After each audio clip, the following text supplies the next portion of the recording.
네,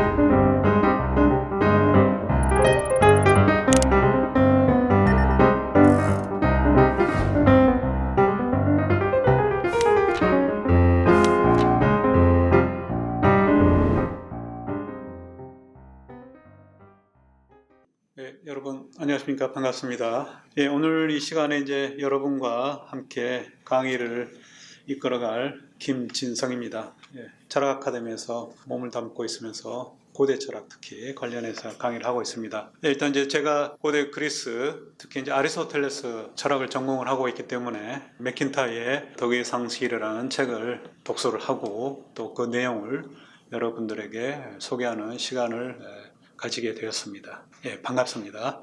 여기 이제 첫 그림에 여러분들 보시면은 그리스 조각상이죠.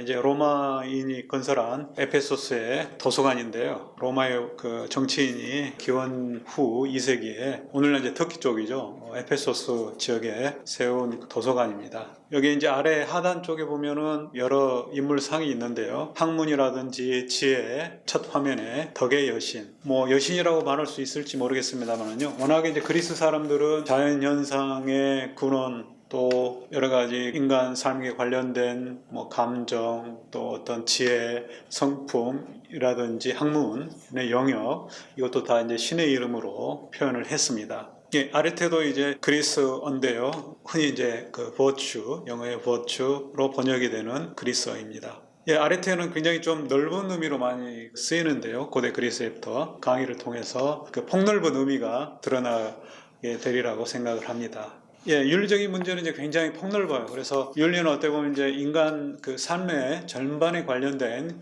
그런 문제를 다룬다고 보시면 되겠어요. 기본적으로 이제 사회 현상이죠. 우리가 크게 이분을 합니다. 인간과 자연을 대비시켜서 자연 세계를 탐구하는 그런 자연과 그다음에 인간 삶과 관련된 사회 현상을 다루는, 예, 그래서 이제 보통 철학을 이제 인생관과 세계관으로 이렇게 크게 이제 이분을 합니다. 물론 이제 세계관의 영역은 개별 학문, 자연과학의 발달로 말미암아 이제 철학에서 분리되어서 전문적인 그 영역으로 자리를 잡았습니다. 예, 인간 사회 현상도 마찬가지죠. 사회 현상을 뭔가 좀 분석적으로 또 객관적인 어떤 기준을 가지고 연구하려는 분야가 생기게 되고요. 심리학을 비롯해서 또 뭐 사회학이라든지 또 경제학 등등 여러 가지 그 사회과학의 그 분과로 자리를 잡게 되는 그런 분야가 바로 또 인간의 사회 현상입니다. 예, 사회에서 이제 많이 일어나는 그런 문제들이 있죠. 이런 것들이 이제 다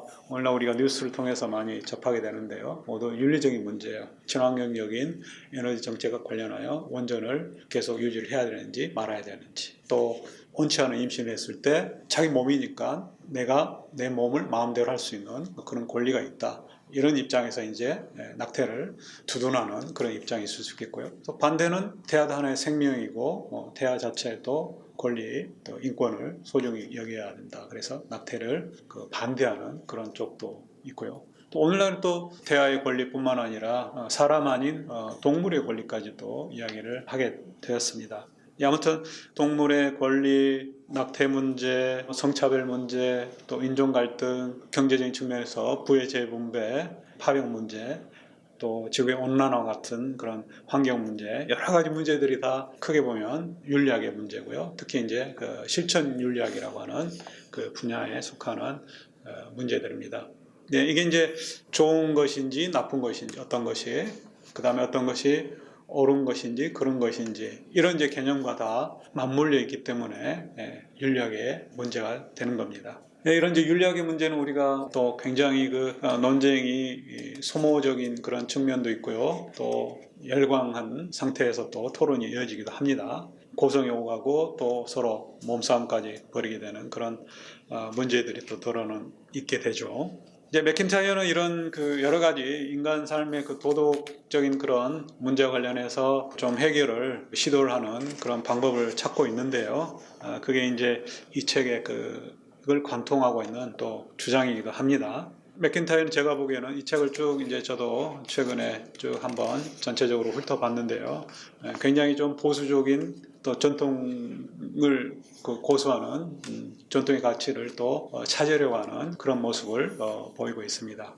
예, 윤리학이란 게 뭔지 맥킨타이어가 그 아리스토텔레스 윤리학을 중심으로 해서 이 책을 쓰고 있어요. 또 아리스토텔레스 윤리학뿐만 아니라 사실 아리스토텔레스의 뭐 형이상학, 정치학, 또 특히 뒤에 부분에 보면 이야기라든지 서사, 뭐 내레이션, 설화적 구조 이런 그 아리스토텔레스 시학이 나오는 그런 개념을 굉장히 많이 차용을 하고 있어요. 그래서 이 부분에서도 또 특히 많이 그 아리스토텔레스의 그 영향을 찾아볼 수가 있습니다.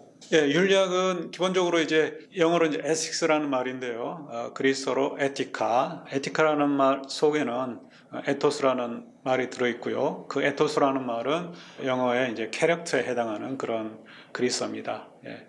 그래서 이제 윤리학은 기본적으로 성격, 품성, 도덕성에 관한 논의예요. 그래서 인간이 어떻게 하면 좋은 성격을 가질 수 있는지 이걸 이제 연구하는 그런 학문이라고 볼 수가 있겠습니다.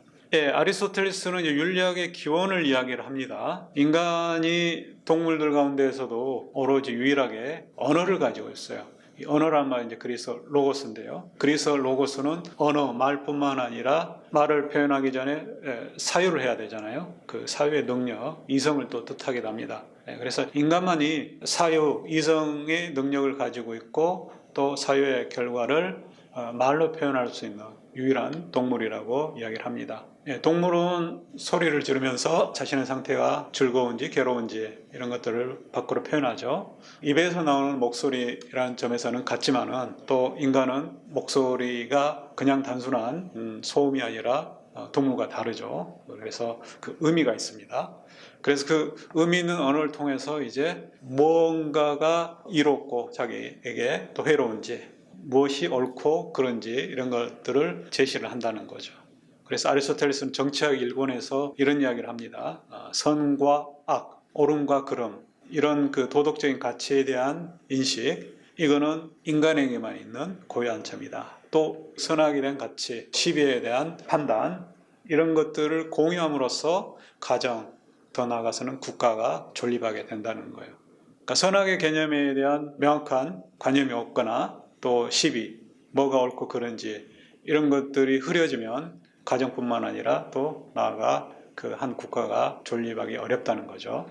예, 아리스토텔레스가 이런 이제 인용한 구절의 바로 앞에서 인간은 좋은 폴리티콘, 정치적인 동물이다 이런 말을 하고 있어요. 인간이 다른 동물과 다르게 폴리스, 하나의 국가라는 거대한 공동체를 가정에 비하면 이제 큰 그런 공동체죠. 예, 그래서 그런 큰 공동체를 만들어 사는 이유가 뭐냐 이걸 이제 제시를 합니다.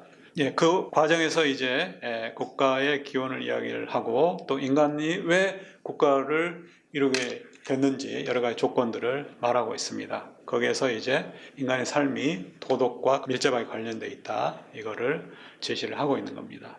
오늘의 이제 주제의 저자인데요. 맥킨타이어라는 스코틀랜드 출신의 주로 이제 미국에서 활동한 그런 철학자입니다. 1929년에 탄생을 했고요. 일단 이제 덕의 윤리를 주창을 하고 또 대표적인 철학자이기도 합니다. 이분이 쓴 책이 이제 바로 오늘 주제 덕의 상실이라는 책인데요. 이 책이 1981년에 초판이 나왔고요. 그 다음에 1984년에 입판, 그 다음에 상대적으로 최근에 2007년에 3판이 나왔습니다. 영어 제목은 이제 After Virtue고요.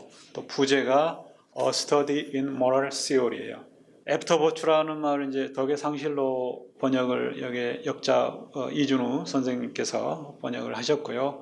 After Virtue라는 말은 이제 덕의 전통이 사라졌다는 거예요. 그래서 이제 그 전통의 그 상실을 우리말로 표현을 제목을 달았고요. 예, 그 다음 이제 부제가 좀 이 책의 어떻게 보면 성격이라고 볼 수가 있죠. 이 책은 사실 그렇게 썩 일반 대중을, 그러니까 보다 폭넓은 대중을 위한 책은 사실 아닌 것 같아요. 제가 보기에는. 예, 연구소예요, 연구소. 그래서 굉장히 저도 이제 전공자이지만은 책을 읽기가 굉장히 힘들었어요. 최근에 이제 며칠에 걸쳐서 쭉 원문과 좀 이해가 안 된 부분은 대조해 가면서 보았습니다. 도덕 이론에 관한 연구서예요. 부제에 나온 것처럼. 그래서 굉장히 책이 읽기에는 쉽지는 않습니다. 그리고 또 굉장히 그 배경 지식, 여러 윤리 이론에 관한 이론서들 뿐만 아니라 또 여러 문학서적 또 여러 서구의 그 대표적인 문헌들이 상세한 소개 없이 간략하게 이렇게 덜어놓은 사람 이름만 또 그 책의 약간의 내용을 스쳐가듯 이야기를 하기 때문에 그걸 알아야지 또 그 맥락에서 왜 그게 나왔는지를 파악을 할 수가 있는데, 그래서 굉장히 좀 배경 지식이 또 필요한 그런 책이기도 합니다.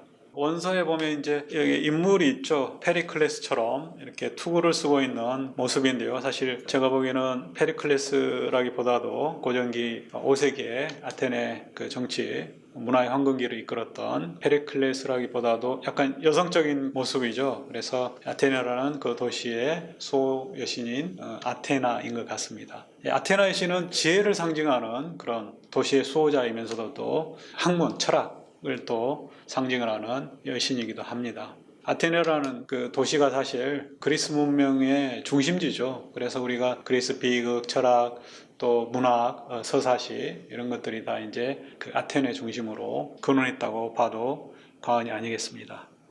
맥킨타이어는 기본적으로 오늘날의 그 도덕적인 문제를 그러니까 도덕성, 모럴리티 개념을 설명할 때 현재 지금 제시되고 있는, 그러니까 맥킨타이어가 이 책을 쓰기 전까지 나온 그런 이론들이 불충분하다. 거기에서 이제 출발을 합니다. 그래서 결국 이제 이런 곤경에서 헤어나려면은 아리스토텔레스가 정점인 덕의 윤리, 또 덕의 전통, 이것을 이제 쫓아가야 한다고 이야기를 하는 겁니다. 예, 오늘 이제 강의 순서는요, 정의주의의 개념, 그리고 또 계몽주의, 17, 18세기의 계몽주의 철학자들의 도덕 이론이 왜 실패하게 됐는지, 또 그 결과가 뭔지, 그리고 니체와 아리스토텔레스를 이제 대조하는 그런 또 구분이 이 책에 있습니다. 그래서 이 책이 지금 전체적으로 19장으로 되어 있어요. 1판에는 이제 18장이고 2판에는 19장이 후기 형식으로 추가가 됐고요. 예, 원서로는 300페이지 정도 되는데 번역문으로는 늘어나서 500페이지가 넘습니다. 그래서 굉장히 두꺼운 책이고요. 그리고 이 책의 이제 전반적인 구조가 9장, 그러니까 니체인가 아리스토텔레스인가 9장을 중심으로 해서 앞뒤로 나뉘는 걸로. 그래서 특히 이제 이 9장 이후에는 서구의 그 덕개념의 전통을 쭉 이야기를 하고 또 그걸 바탕으로 해서 맥킨타이어가 덕의 윤리학을 펼치고 있습니다. 예, 맥킨타이어는 이제 이 책을 쓰면서 처음에 우리가 이제 그 어떤 새로운 시도를 할 때는 어떤 전제가 있죠. 전제일 수 있고 가설일 수도 있고요. 그냥 점진적인 그런 논의의 방식이 아니라 기존의 사태 또는 기존의 그 논의의 과정이 잘못되었다, 근본적으로. 그래서 이제 근본적으로 뭔가를 바꿔보려고 하는 그런 논의를 시작을 맥킨타이어가 하는데요. 그 상황을 이제 리보이츠를 위한 찬송이라는 공상과학소설의 그 상황에 비유를 합니다. 1959년에 나온 책인데요. 이 책이 핵전쟁 이후에 상황을 설정을 하고 있어요. 그래서 600년이 지난 파괴된 그런 지구겠죠. 그 상황에서 이제 과학을 재건하려고 하는 그런 이야기를 하고 있고요. 그 노력을. 그러니까 완전히 이제 파괴가 된 거죠. 자연과학이라든지. 그러니까 인간 삶의 전반적으로. 특히 이제 여기에서 문제가 되는 과학도 마찬가지고요. 네, 맥킨타이어는 이런 이제 그 상황을 핵전쟁 이후에 인류의 문명이 파괴된 그런 상황을 가정을 합니다. 도덕에 관련된 그런 논의도 핵전쟁 이후에 자연과학이 파괴된 그런 상황과 비슷하지 않느냐. 무질서, 아무것도 없거나 아니면 있는 것도 제대로 이지 않은 그런 상태. 그런 가정 하에서 이 책의 논의를 출발을 합니다. 예, 처음에 이제 나오는 개념이 정의주의라는 개념인데요. 현대 윤리학의 개념이고요. 정의를 한번 보겠습니다. 우리 한자어여서 좀 쉽게 다가오지 않는 그런 개념이기도 한데요. 정의주의의 영어 표현은 이모티비즘이에요. 예, 이모션이란 감정 또는 정서 그런 표현이 있잖아요. 예, 이모션도 이만 빼면 모션이잖아요. 쉬운 말이에요, 사실. 운동, 움직임이에요. 그러니까 우리가 정서적인 어떤 변화, 이것도 하나의 움직임이에요. 마음의 변화죠. 심적인 거. 맥킨타이어가 직접 내린 그 정의를 보더라도 그게 나타나 있습니다. 2장에 이런 그 정의가 내려져 있습니다. 모든 가치평가적 판단, 더 정확히 말해 모든 도덕적 판단은 선호의 표현들, 태도 및 감정의 표현들과 다를 바 없다. 그러니까 뭐가 좋다, 나쁘다, 뭐가 옳다, 그러다. 이런 판단은 내 취향에 내가 느끼는 대로 표현한 거에 불과하다는 거죠. 또 선호라는 건 나는 이쪽을 택한다는 거예요. 이쪽보다도 그런 그 주관적인 어떤 감정을 표현한 것에 불과하다. 가치 판단이라는 게 주관적인 평가가 어떤 도덕적인 가치의 기준이 되는 거죠. 고대 그리스의 어떤 소피스트적인 그런 상대주의적인 거죠. 내가 보는 대로 우리 음식을 먹어도 그렇잖아요. 물론 모두 다 맛있다고 하는 그런 음식이 있지만은 또 내 입맛에만 맞는 나에게만 맛있는 또 음식이 있잖아요. 그런 것처럼 도덕적인 그런 가치 판단도 이런 개인적인 그런 필링, 취향 이런 거에 불과하다는 그런 입장이 바로 정의주의 입장입니다. 네, 그래서 맥킨타이어는 그 정의주의적인 그런 문화 속에서 현대 우리가 살고 있다고 생각을 하고 있어요. 여기서 이제 출발을 합니다. 그래서 도덕에 대한 어떤 객관적인 어떤 기준이 될 만한 그런 뭔가가 있어야지 사실 이 사회가 중심을 잡잖아요. 내가 생각하는 대로, 내가 느끼는 대로 특히 이런 게 모든 게 다 그렇다 이렇게 생각을 하면 무질서, 혼돈의 상태에 빠지게 되겠죠. 특히 이제 여기에 문제가 되는 그런 도덕적인 가치와 관련해서. 예, 그래서 내 자신이 기준이 아닌 그런 객관적인 보편적인 어떤 도덕적인 원칙이라는 게 있을 수 있느냐, 이게 이제 정의주의 입장이에요. 그런 것들이 도덕적인 판단이 합리적으로 뭔가 정당화될 수 없다. 그런 입장에 서게 되는 겁니다. 이성적인 어떤 기준, 객관적인 기준이 아니라 주관적인 의견 또는 판단에 달려있기 때문에 도덕의 문제가. 맥킨타이어는 이런 이제 인간 삶에서 도덕의 문제가 또 그에 관련된 논의가 일단 역사적인 전통 속에서 이루어진다. 그리고 그거에 제약이 되어 있다. 이 점을 이제 제시를 하고 또 그 역사를 탐구하고 그래서 주관주의적인 또 상대주의적인 그런 정의주의적 입장을 배격을 하려고 시도를 이 책에서 하고 있습니다.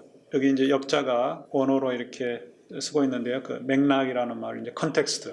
어떤 사회든 그 시대 공간적인 어떤 특수한 그런 그 맥락이 있죠. 근데 이제 정의주의적에서는 그 도덕적 자아가 굉장히 좀 추상적인 그런 자아이기도 해요, 사실. 그러니까 그 주관적이라는 자아가 결국 우리가 인간 삶이 사회와 고립되어서 또 전통과 고립되어서 따로 떨어져 있는 어떤 원자적인 그런 자아는 아니잖아요.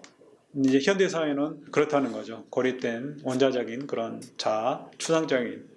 그래서 이제 이런 현대 사회의 도덕적인 자아를 그 맥킨타이어는 추상적이고 유령적인 그런 성격의 자아라고 이야기를 합니다. 어떻게 보면 이런 이제 자아는 인간 삶의 근본적인 목적이라든지 아리스토텔레스적인 그런 텔로스 또 좋은 삶이란 무엇인지 이 사회에서는 사실 굉장히 하지 않죠. 요즘 사회에서는 현대 사회에서는 좀 편하게 사는 삶 또 물질적으로 뭔가를 누리고 사는 삶 그게 이제 주 목적인 그런 목적을 가진 사람들이 대부분이고요. 그래서 이게 현대사회의 정의주의적 자아 이거는 자신의 영역에서는 덕의상실 3장이 나온 그 인용입니다. 정의주의적 자아는 제 자신의 영역에서는 주권을 획득하지만 인간의 삶을 특정한 목표를 향해 질서지어져 있는 것으로 파악하는 관점과 사회적 정체성을 통해 제공된 전통적 한계들은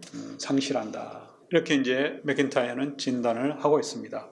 그래서 이걸 이제 어떻게 극복을 해야 될 것인지, 또 사회적 정체성을 통해서 제공된 전통의 그런 한계를 상실했다고 그러는데, 이걸 또 어떻게 회복을 할 것인지, 이 문제를 이제 맥킨타이어는 이 책에서 제시를 하고 있습니다. 그 해결책을. 이 책의 이제 4장의 그 5장 또 6장에 이어지는 계몽주의의 기획과 관련된 그 논의가 이어지는데, 이게 이제 바로 맥킨타이어가 자기 덕의 이론을 제시한 이유이기도 해요. 그러니까 계몽주의 기획이 실패를 했다는 거예요.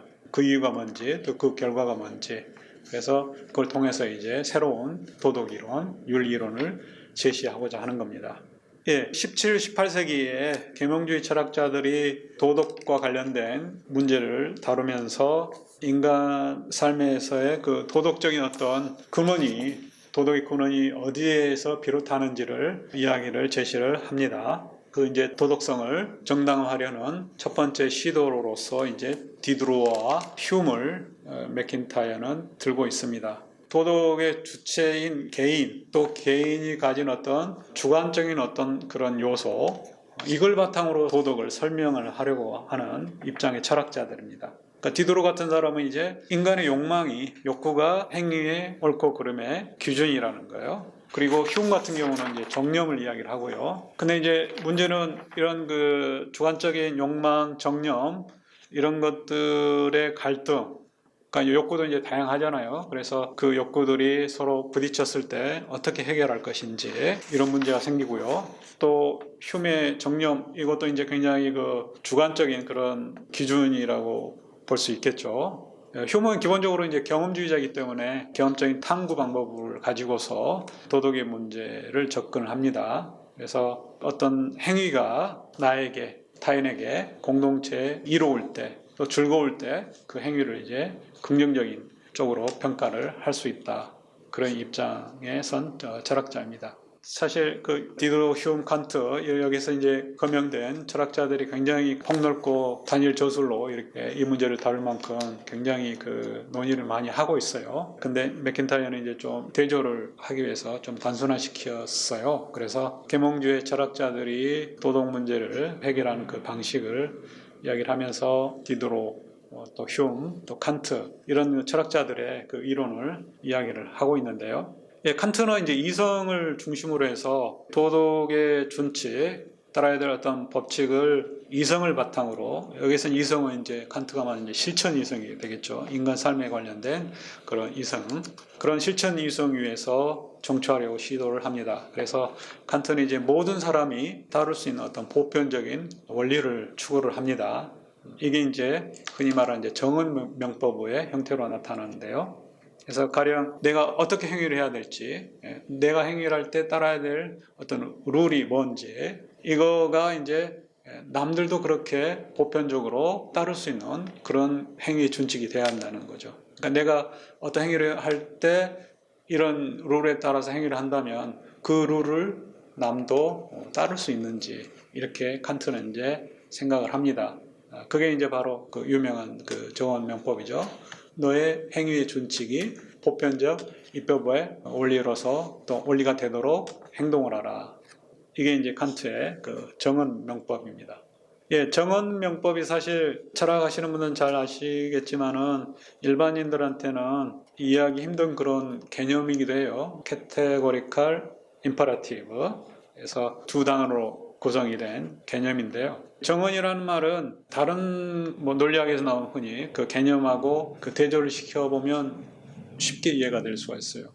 그러니까 이제 논리학에서 정언이 있고 가언이 있고 선언이 있어요.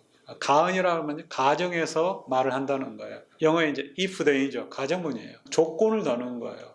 가령 너가 스마트폰을 새로 선물 받으려면 이번 시험에서 수학 100점 맞아라. 이런 거죠. 조건을 다루는 거예요. 그러니까 뭐뭐 하기 위해서라면 어떻게 행위를 해야 한다. 이게 이제 가언 명법이고요.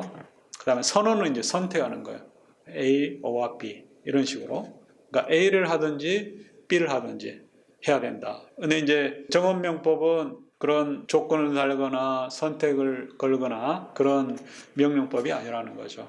해라 하는데 절대적인 어떤 하나의 문법적인 그런 표현은 평서문이죠. 소설문이에요. 그러니까 조건도 없고 어떤 선택을 요구하는 그런 방식도 아니고요. 칸트는 네가 인류를 너 자신의 인격뿐만 아니라 다른 모든 사람의 인격에서도 결코 수단으로 사용하지 않고 항상 목적으로 대할 수 있도록 그렇게 행위해라. 다른 사람을 수단으로 삼지 말고 목적으로 대하라는 거죠. 이것도 이제 정언명법 중에 하나입니다. 명령을 내리는 거죠. 이런 그 이성적인 사고를 가진 사람이 따라야 될 법칙을 이렇게 칸트는 제시를 하고 있습니다. 그러니까 이런 명법은 굉장히 추상적이죠, 사실. 그래서 현실에서 정말 이 명법에 따라서 내 행위 준칙이 보편적 입법의 원리가 되도록 행동을 해라. 가령 어느 특정 집단에서 자기와 다른 어떤 그릇된 신앙을 가지고 있는 사람을 박해해라. 이런 것도 얼마든지 이제 나뿐만 아니라 또 그 그룹에 공동체 속한 사람들이 보편적으로 받아들일 수 있는 그 준칙이 될 수 있다는 거죠. 그리고 이제 칸트는 기본적으로 문제가 예외를 허용을 하지 않는, 가령 거짓말을 하지 마라, 살인을 하지 말라. 절대로 하면 안 되는 거예요.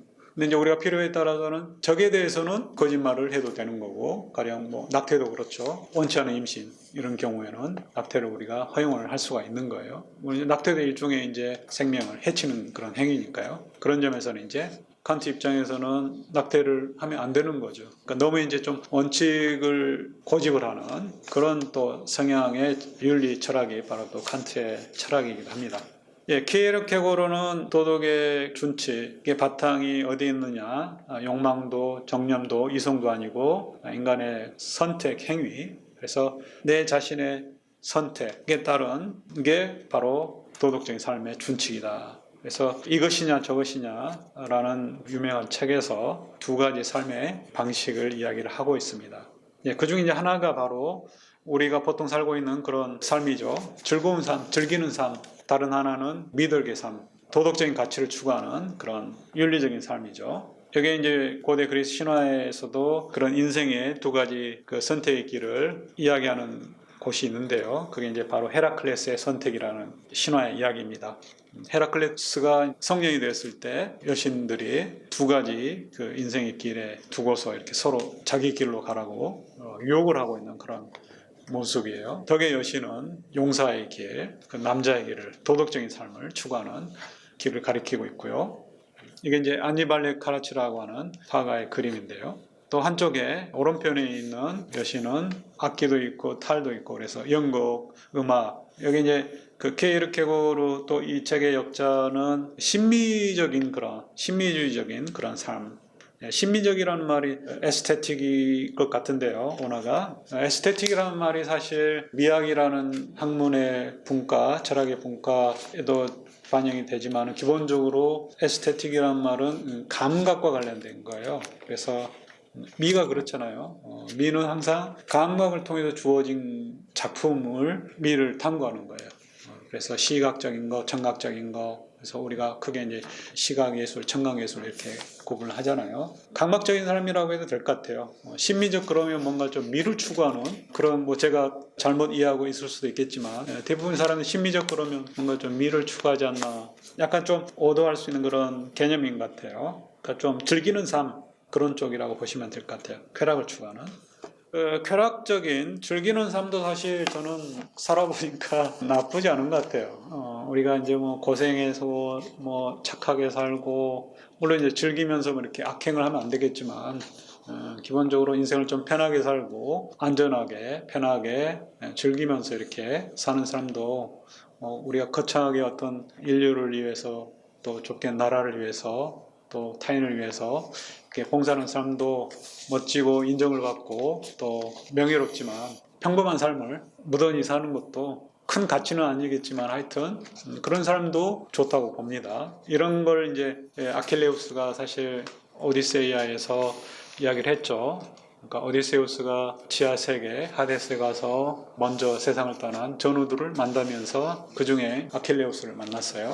아킬레우스가 거기에서 이제 오디세우스한테 그런 얘기를 하죠. 지하 세계에서 왕 노릇을 하느니 지상에서 머슴살이를 하겠다 이런 이야기를 해요. 차가운 그런 죽음의 땅에서 사느니 빛 있는 세상이 좋다는 거죠. 살아있는 동안 크게 그렇게 뛰어난 인물은 아니더라도 소소하게 즐기고 그럭저럭 재밌게 사는 것도 나쁘지 않은 것 같습니다.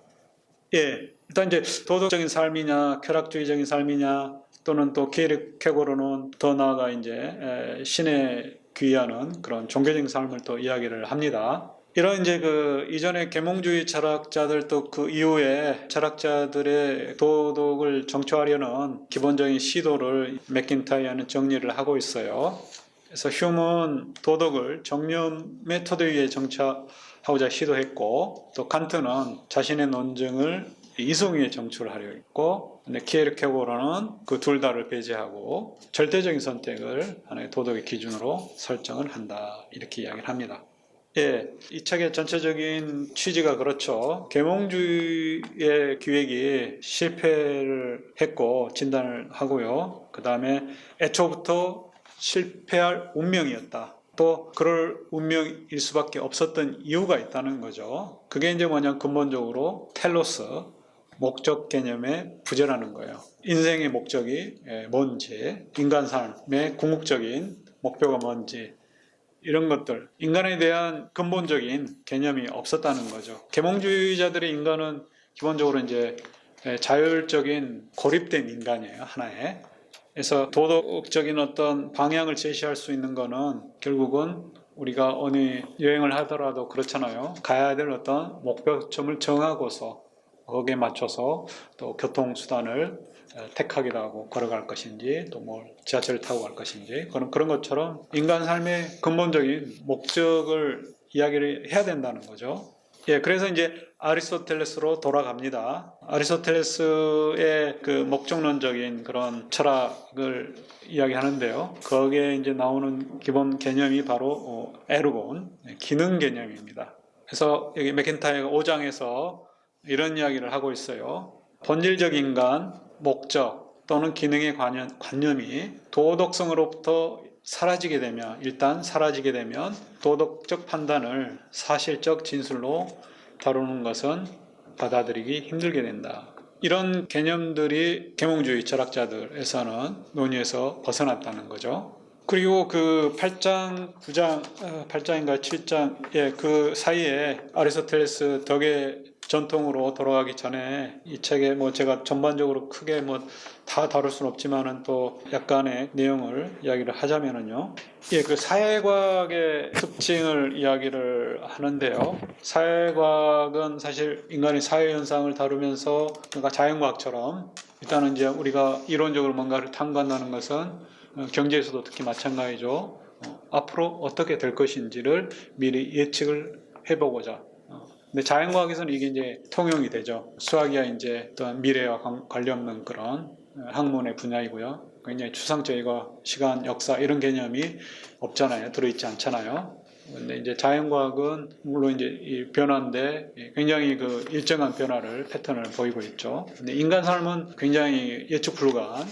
그래서 자연현상처럼 균일하게 일정하게 이렇게 전개가 되지 않는 그런 곳이에요. 물론 이제 일정한 패턴은 있어요. 그래서 경제학 법칙도 나오고 뭐 여러 가지 그 경제 이론가들이 또 경제 현상에 대해서 분석을 하고 그래서 법칙 비슷한 걸 내놓잖아요. 그게 이제 일반화인데요. 이런 이제 사회과 사회 현상을 연구하는 또 그 결과로 나온 일반화는 굉장히 자연 현상을 토대로 한 또 분석한 그런 자연 법칙과는 다르다는 거예요. 그래서 그 일반화는 한정이 되어 있다는 거죠.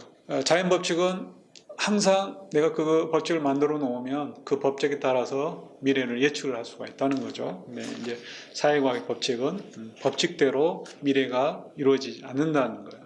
그러니까 이제 사회과학에서는 어떤 필연성보다는 개연적으로 이런 현상을 바탕으로 해서 내가 연구를 했는데 그 법칙에 따라서 앞으로 사회가 이렇게 될 것이라고 이렇게 말할 수는 있어요. 근데 반드시 그렇지는 않은 거죠. 그래서 기본적으로 인간의 미래에 대한 체계적인 예측은 불가능해요. 자연과는 다르게, 자연사와는 다르게. 그게 이제 인간사에서 어떤 우연의 개입, 그렇죠? 자연은 있는 그대로 계속 항상 그대로 이렇게 움직이지만 인간의 삶은 우연적인 요소가 많이 들어 있어요. 이제 맥킨타이어 8장에서 이런 이야기를 합니다. 인간의 삶의 충만해 있는 예측 불가능성은 우리의 계획과 기획을 끊임없이 상처받기 쉽고 부서지기 쉬운 것으로 만든다. 또 다른 인용문 보겠습니다. 예측 가능한 조직을 창조하는 기획은 사회적 삶의 사실로 말미암아 실패할 수밖에 없는 운명을 안고 있다. 그러니까 사회를 정확하게 자연현상이 이렇게 일정한 패턴으로 가는 것처럼 정확하게 통제를 하려고 하는 그런 시도. 가령 조지 오웰이 소설에서 그 상상한 그런 전체주의적인 그런 사회는 사실 불가능하죠. 인간은 기계가 아니라는 거죠, 기본적으로. 세 번째 오늘 주제인데요. 니체인가 아리스토텔레스인가. 기본적으로 니체는 사람들이 뭔가 좀 어떤 도덕의 객관성, 도덕의 원리라든지 원칙은 객관적이다, 뭔가 합리적인 어떤 기준에 따른 것이다, 그것의 결과물이다 이렇게 호소하지만은 그게 아니라 어떤 개인의 주관적인 의지의 표현이라는 거죠. 자기 주관적 의지를 숨기고서 은폐하고서 나타난 거짓으로 객관성을 주장을 한다는 거죠. 그래서 니체는 도덕의 문제에서 합리적인 어떤 토대, 객관적인 어떤 설명을 하려고 하는 그런 시도를, 즉 계몽주의적인 그런 시도를 떨쳐버립니다. 맥킨타이어는 이제 이런 점에서는 니체를 지지를 하는 것 같습니다. 근데 이제 니체의 문제점은 그러니까 도덕의 세계에서 인간 삶에서 뭔가 옳고 그른지 이런 어떤 객관적인 어떤 기준이 없으면은 뭔가 강한 한 사람이 나와서 내가 도덕이고 선이고 내가 또 도덕의 원칙이고 그렇다. 그래서 힘 있는 어떤 초인과 같은 그런 인간이 나와서 이 세상을 좌지우지할. 그래서 이제 계몽주의 어떤 원자적인 하나하나의 그 모래알과 같은 그런 개인이 이제 니체에서는 초인으로 대처가 됩니다. 이게 이제 좀 굉장히 그 니체 사상에서 좀 위험한 그런 또 요소이기도 하죠. 맥킨타이어는 그런 니체보다는 인간의 그 삶에서 사회 또 전통이라든지 사회가 하는 그런 역할이 있다는 거죠. 그걸 이제 그쪽을 찾습니다. 그래서 맥킨타이어는 현대에서 지금 나오는 어떤 도덕에 관련된 문제, 또 도덕적인 어떤 실행, 이거는 우리가 핵전쟁 아까 이야기했잖아요. 과거에 뭔가가 있었는데 그게 이제 파괴가 되고 사라졌다는 거예요. 그래서 그걸 이제 다시 파편화된 그런 잔재로 이제 다시 걸어 모아서 다시 세워보겠다는 그런 생각인 것 같습니다. 예, 그래서 여기 이제 9장에서 그 이야기를 합니다.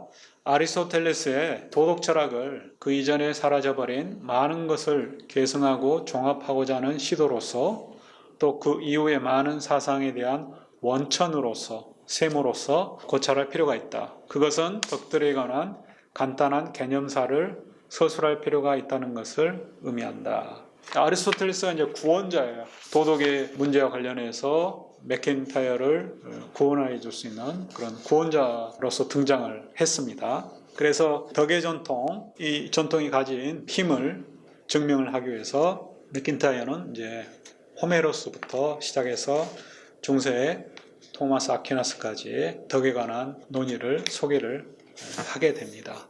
이게 이제 그 네 번째 강의 소 주제인 덕의 전통인데요. 그런 이야기는 좀 쉬었다가 이어가도록 하겠습니다.